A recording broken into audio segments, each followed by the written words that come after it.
Uwian na. Punta tayo na office. Kuha tayo ng tongshi. So, ganun pa kaganda dito kasi nga pag may tongshi kang dumating, pag hindi na kailangan ng pera, iiwan na nila sa office. Oh my God. Bye! Andito lang yan sa opisina.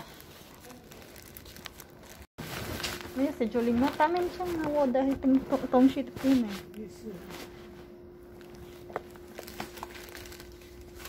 Isanlin. Tacho ngayon eh.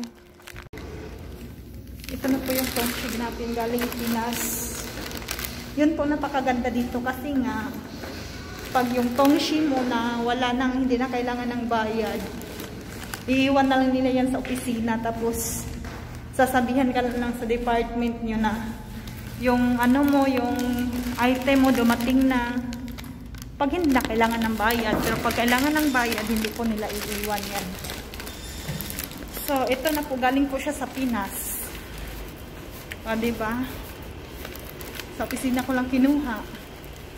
Bye-bye! Mamaya buksan natin. Kinuha natin sa office kanina. So, ayan, products pala ito. Ayan.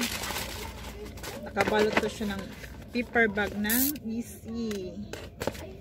So, products pala namin. Oo, diba? Ano siya? Empaway kang chamerezen. Andito na po siya. Yung laman niya. Charan. Look at this. O, diba? Isang taong konsumo. Ang dami. My God.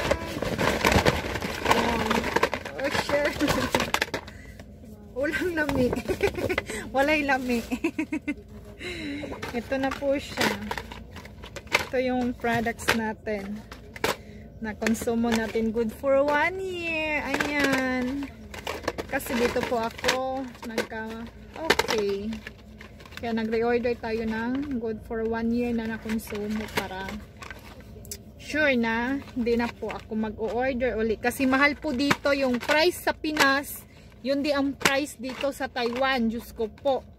Parang inano nila, parang tawag doon? Double, ano yun? Ang kumbaga, ang ano nun is parang double pay na kumbaga ang tawagin. Kasi ang price po sa Pinas is ganun po ang bigay nila dito.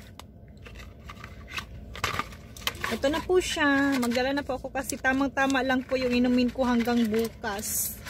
So, buti dumating na kanina. Sinasabi sa akin. So, dala natin sa production bukas. Ayan na.